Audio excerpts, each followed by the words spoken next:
স্বেচ্ছায় রক্তদান শিবির হলো শামুকতলা ধানহাটি কালীবাড়ি প্রাঙ্গণে রাজদূত ক্লাবের পক্ষ থেকে। এমনটাই জানা গেছে রাজদূত ক্লাবের সভাপতি প্রণব ঘোষের কাছ থেকে বুধবার বিকেল ৩টা নাগাদ বেলা ১২টা থেকে আলিপুরদুয়ার ব্লাড ব্যাংকের সহযোগিতায় শামুকতলা ধানহাটি কালীবাড়ি প্রাঙ্গণে রক্তদান শিবির শুরু হলো।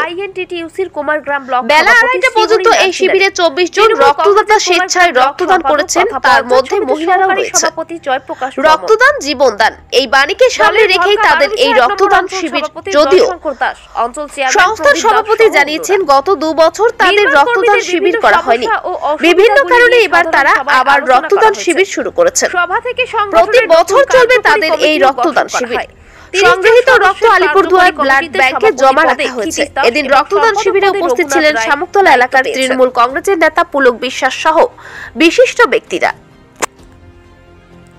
দাদা, যে শামুকতলা ধানহাটি প্রাঙ্গণে একটা রক্তদান শিবির হচ্ছে, কি বলবেন এটা নিয়ে আপনি? এই রক্তদান শিবির ধানহাটি রাজদূত ক্লাব প্রায় বছরই করে আসতো, গত বছর হয়নি। এটা খুব উত্তম উদ্যোগ। এই উদ্যোগ সমস্ত ক্লাব সামাজিক সংস্থা সবারই নেওয়া উচিত আমি মনে করি। আপনার শুভ নাম? পুলক বিশ্বাস, শামুকতলা অঞ্চল চেয়ারম্যান। আপনারা কি প্রোগ্রাম করছেন? আজকে আমাদের রাজদূত ক্লাবের পক্ষ থেকে রক্তদান শিবিরের একটা আয়োজন করা হয়েছে।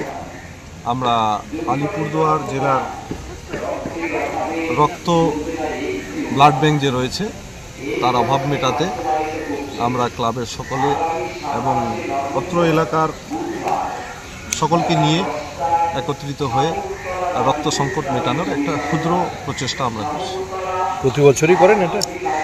এটা আমরা গত ২ বছর আগে করেছিলাম, মাঝখানে গতবার গ্যাপ গিয়েছিল, এবার করছি। আগামীবার থেকে প্রতিবার করার একটা চেষ্টা আমাদের আছে। আপনার নাম? আমার নাম প্রণব ঘোষ, সভাপতি রাজদূত ক্লাব।